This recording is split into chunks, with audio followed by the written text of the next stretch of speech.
O sistema monetário mundial, da forma que ele funciona hoje, ele cria uma série de consequências no quesito de impedir a inovação tecnológica, ou pelo menos obstacular fortemente. Quando você entende um pouco do funcionamento da criação do papel moeda e da sua expansão ao redor do mundo, tem vários pontos que, na verdade, são positivos e negativos. Um lado é o que eu falo bastante nesse podcast sobre a elasticidade da moeda, ou seja, dela se tornar disponível para quem precisa. Isso não necessariamente é uma coisa ruim, porém, o que acaba criando um sério problema, principalmente depois de 2008, é quando você vê o funcionamento de todo o sistema monetário global baseado na dívida pública de países, de títulos da dívida pública, ou seja, os bonds, como colateral para obtenção de crédito, ou seja, são considerados os melhores títulos, os melhores papéis para se negociar, porque são os mais seguros e mais líquidos. Então, quando você tira o foco da economia real e passa a jogar cada vez mais para governos em si, você aumenta cada vez mais os desequilíbrios no mercado, as intervenções e também as artificialidades.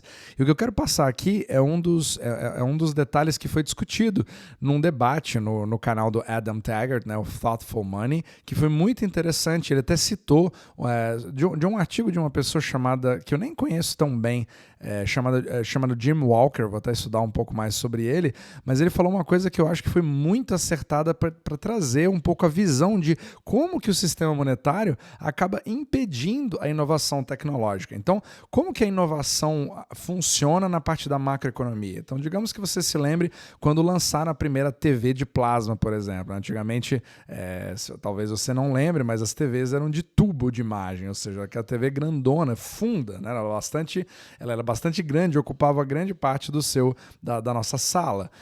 Só que elas foram ficando cada vez mais finas e quando você teve a primeira TV, na época, acredito que seja de plasma, depois foi melhorando, mas ela deixou a tela plana. E isso fez com que as primeiras unidades de TV fossem extremamente caras. Era uma coisa em torno de $50 mil, $35 mil, era uma coisa extremamente cara. Mas isso era para poder financiar a pesquisa e desenvolvimento para tornar essa tecnologia cada vez mais barata ao longo do tempo. Quando você domina a sua fabricação, você torna o processo cada vez mais eficiente e aí você cria o que a gente chama de economia de escala.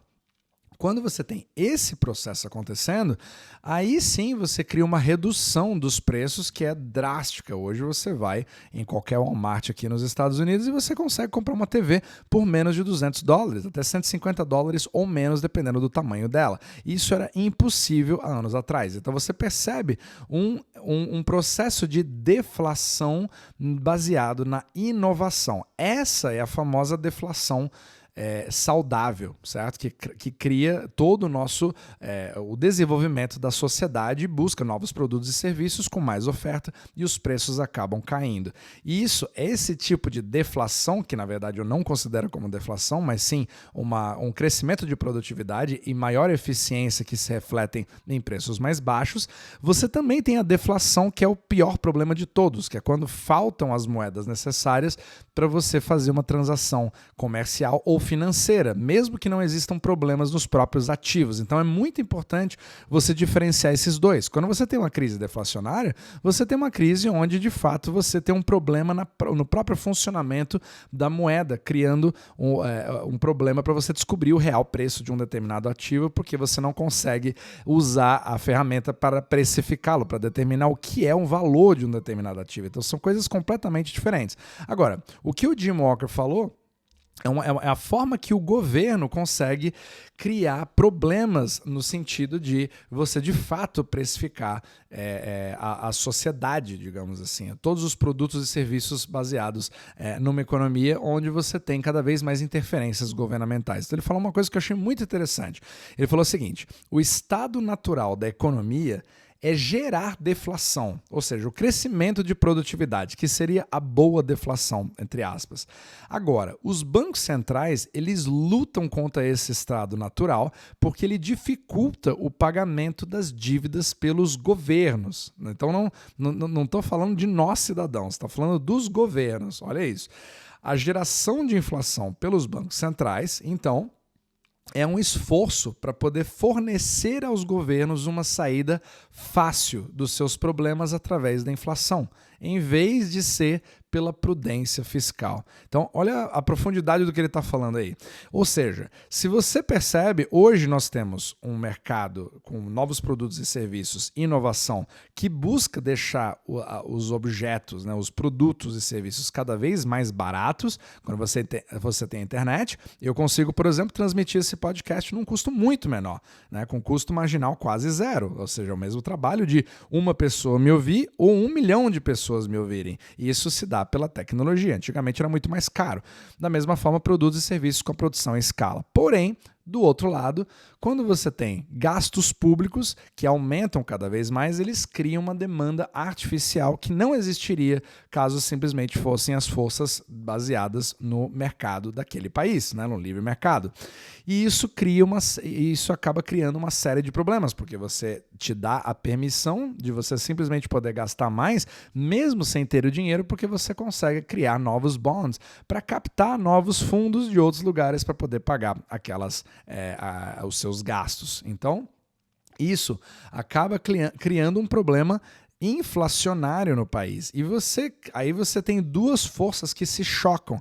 Inclusive, isso faz parte de um livro do Jeff Booth, se não me engano, que eu esqueci o nome, onde ele fala do processo de hiperinflação, mas ao mesmo tempo de hiperdeflação pela inovação. E aí um deles tem que ganhar o jogo ao longo do tempo e ele acredita que seja a tecnologia que vai ganhar. Ele é um grande defensor do Bitcoin, inclusive, eu conheço pessoalmente, já tive algumas conversas com ele.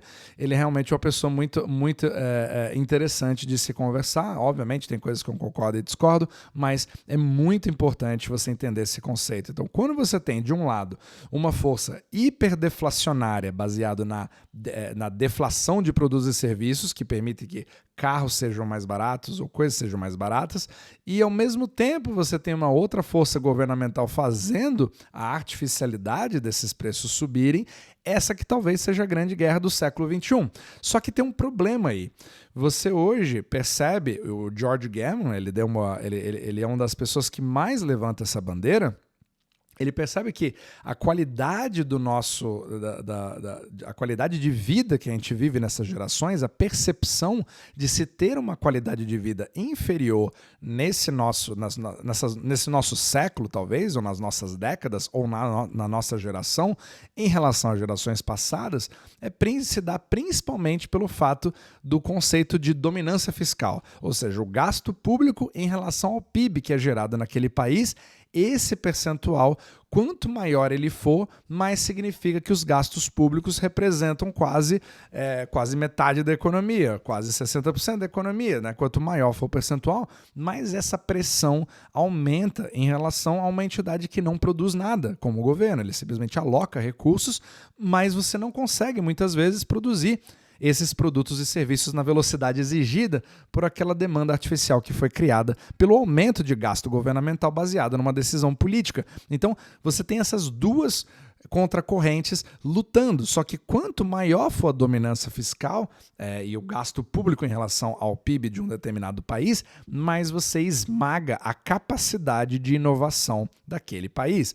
Porque mesmo que você tenha, hoje, você tenha os avanços de inteligência artificial, você tem novos celulares que são feitos, mas principalmente quando você vê depois de 2008, com todo o mercado de Ripple, onde o funcionamento da obtenção de crédito exige que você detenha um colateral seguro, como um bond americano, por exemplo, isso literalmente dá a carta branca para que os Estados Unidos gastem mais, mas que para todos os outros países fazerem exatamente a mesma coisa. Eles conseguem aumentar de forma exponencial porque os seus títulos são os mais seguros. E a população entra na mesma jogada. Ela também investe em bonds, ela também investe em títulos, você também investe em fundos que vão comprar esses bonds, fazendo com que seja um sistema autoalimentado, percebe? Só que esse sistema acaba permitindo acaba impedindo, na verdade, que o capital que poderia fluir para você criar novas empresas que poderiam ser o próximo concorrente de um iPhone, por exemplo, que possam ser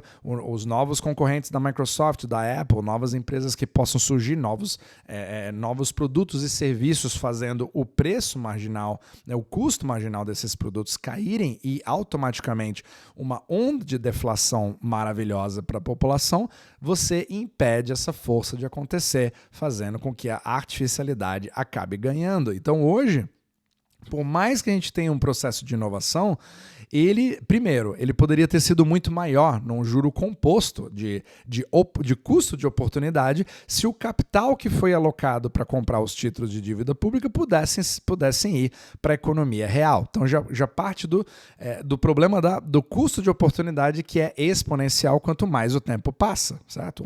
3% a mais de PIB de um país que poderia ter acontecido ao longo de 20 anos, você percebe o acúmulo que isso poderia ter causado, né? Então você estaria num estágio muito mais avançado do que você está hoje. Por outro lado, você também inibe a maior concorrência entre outros participantes para que você possa fazer essa pressão de melhorar os produtos e serviços cada vez mais. Então, se você deixa isso somado com um processo deflacionário em relação à moeda e não à parte de inovação, que é o que nós vemos hoje, onde bancos não querem emprestar para a população real, mas elas preferem emprestar para os governos em si, retroalimentando esse processo, que é justamente contra o que um banco foi feito para fazer, que seria premiar ou punir as melhores ideias ou piores ideias do mercado, onde você empresta para aquelas empresas que você acredita que realmente vão criar algum tipo de bom serviço para a humanidade. Aí você tem a fórmula perfeita para gerar um problema inerente a todo o sistema monetário, percebe? Então essas forças elas acabam jogando contra, e isso foi muito bem dito nesse capítulo que eu vou colocar aqui para vocês. Acho que foi no minuto 37 da conversa, foi um podcast até comprido, mas que vale a pena você dar uma olhada como uma forma de reflexão nos graves problemas que nós temos no sistema monetário hoje, ok? Mais uma ferramenta para você poder olhar. Na minha opinião, esse é um dos maiores problemas do século, que acaba influenciando todo mundo, mas que ninguém sabe exatamente o que é, e que o próprio Jeff Snyder chama, né, de depressão silenciosa, que foi exponencializada principalmente depois da crise de 2008.